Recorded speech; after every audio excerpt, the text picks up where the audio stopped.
Nessa semana, o que está acontecendo em Nova York? A 79ª Assembleia Geral das Nações Unidas. E o Brasil, tradicionalmente, como vocês sabem, abre o debate entre as nações com o primeiro discurso. Um momento muito aguardado, muito esperado. Lula fez um discurso multilateralista, que é o que se espera do Brasil, né? Ele flertou com alguns conceitos complicados, como quando ele falou em vingança de Israel contra civis palestinos, mas, de modo geral, ele adotou um tom até conciliador, internacionalista ali na fala dele.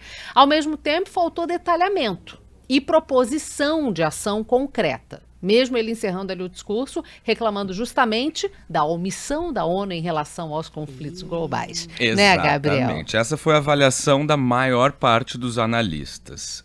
Foi, evidentemente, mais uma tentativa de posicionar o Brasil como líder do tal sul global que o presidente adora exaltar. Mas ele evitou controvérsias importantes, especialmente nas críticas ao conflito entre a Rússia e a Ucrânia. Sem mencionar a Rússia uma única vez no seu discurso, Lula disse apenas que o Brasil condenou veementemente a invasão do território ucraniano. Mas não disse quem é o invasor. Pra quê? Não é conveniente. Não, todo mundo sabe, gente. Tem 2 anos e meio. Não é conveniente para o Lula dizer que a Rússia invadiu a Ucrânia e que promove a morte de mulheres e crianças ucranianas. Mas o mesmo não se pode dizer sobre a fala do presidente sobre o conflito no Oriente Médio entre Israel e terroristas dos mais diversos grupos e calibres. Sobre esse conflito específico, Lula disse que o que começou com uma ação terrorista de fanáticos contra civis israelenses inocentes tornou o direito de defesa em um direito de vingança, que impede um acordo para a liberação dos reféns. Veja bem, a culpa da não devolução dos reféns para o Lula não é dos terroristas do Hamas, que sequestraram e mantêm essas pessoas em condições subhumanas lá nos túneis de Gaza. Não. O que impede a devolução é o exército de Israel que está tentando resgatar seus cidadãos. É isso. É um delírio cognitivo, porque você pode criticar o tamanho da resposta de Israel, isso é absolutamente legítimo.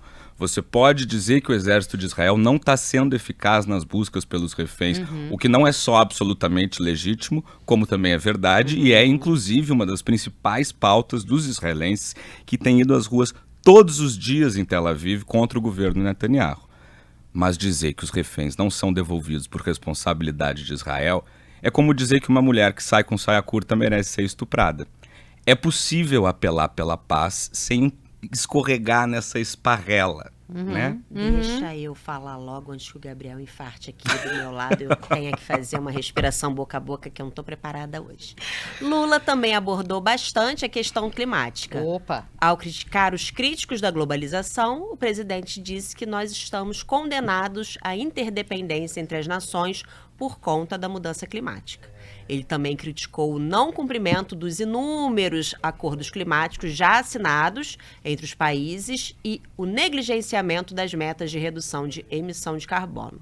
Além disso, no melhor estilo indireta direta, ele também criticou a desigualdade nas contribuições internacionais climáticas entre os países ricos e os países pobres. Não por acaso, uma queixa que já vem sendo manifestada há algum tempo sobre os fundos internacionais cada vez mais escassos aqui no Brasil. Mas vamos ver aqui como foi curioso. Enquanto citava inúmeras catástrofes climáticas que estão ocorrendo no Brasil em virtude do aquecimento global, o Lula citou os incêndios florestais no Brasil em agosto. Ocorreu. Acho que alguém botou no... Foi chat GPT? Será que Pode fez? ser. Do discurso? O chat Celso Amorim DPP. Os mesmos incêndios que todo mundo insiste em dizer quando alguém cobra do governo que são criminosos. E que a gente já falou aqui no programa que isso não é uma justificativa para que as coisas continuem queimando. A gente já vai falar mais detalhadamente sobre isso, mas eu amei e tenho que citar a análise do André Trigueiro, que falou assim, discurso lindamente escrito, brilhante ali na forma que foi trabalhado, conduzido e escrito. Só que tem uma dissonância entre o que é falado e o que é feito, né? Isso. Ficar de bonito no mundo é legal. Mas, de fato, houve uma retomada do mínimo de seriedade. É isso, de uma posição do Brasil na ONU que a gente vinha sentindo falta. Né? Exatamente, porque ninguém respeitava o Bolsonaro. O Bolsonaro. Essa é Isso. bem da verdade, Fato. na ONU. É. Não, Não era. o próprio discurso do Lula no ano passado também, não foi exatamente... meio foi uma coisa mais doméstica. meio morna, e tal. menos internacional, como foi dessa Exatamente. vez. Ele Sim, abordou sim. todas as Mas questões é isso, do mundo. como é a ONU, né? Fala, bonito, mas fazer mesmo não faz tanto. Pra quê? Então, o presidente também aproveitou o momento ali para mandar recados para uma turma aqui do Brasil. Ele disse que por aqui a defesa da democracia implica ação permanente ante investidas extremistas, messiânicas e totalitárias que espalham o ódio, a intolerância e o ressentimento, mas que os brasileiros continuarão a derrotar quem tenta solapar as instituições e colocá-las a serviço de interesses reacionários. Recadinho, um bom recadinho, né? Um bom recadinho. Bom recadinho. E encerrou esse trecho dizendo que no mundo globalizado não faz sentido recorrer a falsos patriotas e isolacionistas. É uma jogada assim, na carapuça. Quem pegar, pegou. Vamos ver na cabeça de quem que entra, né? Só que a passagem do Lula por Nova York não foi marcada apenas pelo discurso do presidente na ONU. Essa viagem teve vários aspectos muito interessantes que a gente achou que valia a pena trazer aqui para vocês hoje. A começar pela comitiva brasileira que acompanhou Lula nos Estados Unidos. O presidente levou mais de 100 pessoas. Gente! 100, número 100, entre autoridades e assessores, com uma fatura de quase 800 mil reais para pagar.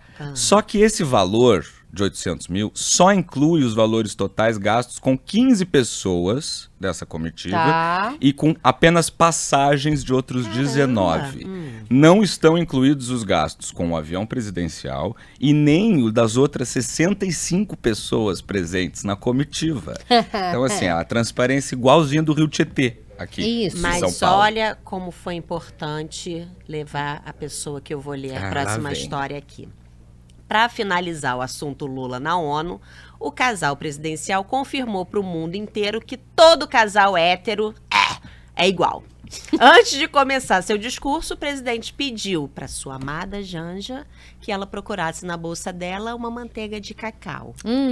Vamos, por favor, rodar. Tá, vamos Essa ver. imagem é muito amorosa. Certo, tá bom. Ai. Celcinho ali atrás, que Grande nem eu no embaixador. Rivonil, sempre botando o dedo no fone. E ela, ó, Lula sua vira. bolsinha Chanel. É Carmed? Acho Ou que é não, Carmex? Parece Nívea. Ó, é. parece? Parece Nívea. É Nívea. Aí, ó. Não é manteiga de cacau, então. É Nívea. Um protetor labial. É. Tá. Mas se quiserem patrocinar,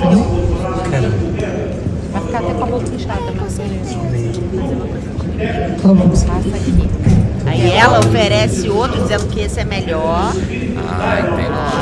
Primeiro era um hidratante, agora é um protetor. Isso. Entendi. Tá bom. Grandes cuidados. É que deixa eu falar, gente, é outono lá em Nova York. Com Isso. certeza o tempo está seco. A pessoa vai dar uma bitoca, vai rachar os lábios. É verdade. Vai ocupar uma tribuna na ó, ONU. dependendo da movimentação da boca, pode provocar rachaduras. Com certeza. Não é dá. melhor verdade. prevenir. É isso. Depois vai fazer o quê com esse lábio rachado? Bom, sobre essa parte passamos, então vamos agora passar rapidamente pelos destaques dos outros chefes de estados, né? Vamos começar então pelo nosso vizinho, quem? O Pai Chile. de todos. Não, o Chile. Presidente Gabriel Boric, que é de esquerda, fez duras críticas à esquerda mundial por não repudiar com veemência as violações de Maduro, Ortega e Putin. Alô, Lula! A crítica foi feita em um evento de defesa da democracia, vejam só vocês, organizado pelo presidente Lula e pelo primeiro-ministro da Espanha, Pedro Sánchez. Recado mais do que dado, né? Ah, legal, gostei. Ah. Ainda falando sobre os chefes de Estado do nosso continente, também teve o polêmico discurso de quem? Dele, o consumidor de chimichurri, presidente argentino Javier Milei. Foi o primeiro que ele fez desde que tomou posse em dezembro do ano passado. Ele criticou duramente a agenda coletivista da ONU e disse que a Argentina abandonará a posição de neutralidade histórica para atuar na vanguarda da defesa da liberdade. Mas ele já está há um tempo, ele já podia estar atuando, né? Ele ainda está... porque ele está com outras preocupações. Entendi. Vamos voltar. A ONU ONU é só discurso. Que a gente também vai falar da situação da Argentina já. Exato. E ainda teve o presidente da Ucrânia, o Volodymyr Zelensky, que disse duvidar do real interesse do Brasil e da China ao pressionarem para liderar o diálogo entre Kiev e Moscou. Ele falou que não vai aceitar uma paz imposta e que não vai discutir o fim da guerra enquanto Putin for um presidente da Rússia. Não foi muito legal pro Lula. Não, né? Pegou mal. Deixa eu só pegou fazer uma mal. pergunta bem leiga. O Putin não vai na ONU? O Putin não vai, ele foi convidado, todos os chefes de Estado que são Sim. signatários da ONU foram convidados. Ainda mais que ele é membro do Membro país... da segurança, né? Negócio de membro segurança. permanente do Do Conselho de Conselho de Segurança Segurança. da ONU. Ele não vai, o Xi Jinping não vai, o Maduro também não vai. Desde sempre. Não, Eles Maduro já foi. Isso, eles não vão. Não, mas foi? não tá lá hoje. Não, Nessa não, já semana. foi. Isso, já teve em outros momentos. Eles não vão por uma questão política. É um jeito de manifestar oposição à atual ordem mundial, a como as Isso. coisas ocorrem hoje em Até dia. porque a ONU é em Nova York, né? E eu achei que fosse aquele negócio que o Putin não pode entrar em determinados países por causa da ordem de prisão. Não, poderia ir Até pra- porque a ONU ali é Ela Neutro. fica em Nova Neutro, York, é. mas ela Mas só que representa ela as Nações representa- Unidas. Verdade. E aí agora, um pouquinho antes, né, Cecília, que a gente estava conversando, um pouquinho antes verdade. de começar o programa, o presidente de Israel, o primeiro-ministro de Israel, Benjamin Netanyahu, foi fazer o seu discurso na Assembleia Era Geral. hoje, né? E aí gerou uma comoção, foi muito vaiado, algumas delegações se levantaram e se retiraram ali muitas até, né? do Uma galera auditório saiu do auditório. em protesto, porque democrático mesmo é não ir. Não. Eu acho que assim, ó, a manifestação é legítima, como você disse, né, Gabriel? Claro. É justa, os países têm esse direito de fazer isso. Mas é um fórum de debate, né? De Mas- diálogo. Não, pra quê? Não pode. Na visão de todas aquelas pessoas que levantaram e saíram, o Netanyahu é o grande terrorista, entendeu? Sim. Mas é muito doido, né? Porque ele, como pessoa física, ele pode ser o canalha que for. Mas ele está ali representando uma nação signatária das Nações Unidas. É verdade. Então, quando você se recusa a escutar o que uma nação está dizendo, qual é a mensagem que você está querendo passar, né? Eu só quero deixar para a gente pensar aqui. É para pensar. Será que se o Hamas fosse um Estado e não um grupo terrorista dominando um território, as pessoas iriam sair? Pois é. Fica o Fica a questionamento. reflexão, porque inclusive tem uma delegação palestina participando da Assembleia. A Palestina ainda não é um É Estado, isso. então não tem uma Sim. delegação formal, mas tem o presidente da... Esqueci o nome agora, gente, do que não é o Hamas. É o do senhor da É o Barba Branca. o Abbas lá. Isso. Ele tá lá na ONU também e foi, inclusive, mencionado pelo Lula nos primeiros 30 segundos do discurso dele. Deixa eu só agradecer Márcio Monteiro, que mandou um superchat dizendo: deve ser cola em bastão pro Lula não falar tanta besteira. Não era coisa. Pode ser, Márcio, bem possível. Bom, gente, esse é o resumo da ONU, porque a gente sabe que teve muita Autoridade discussão. Palestina. Autoridade Boa. Palestina. E a Vitória comentou aqui no chat, não saíram no discurso da autoridade Tá vendo? palestina. Então, Não.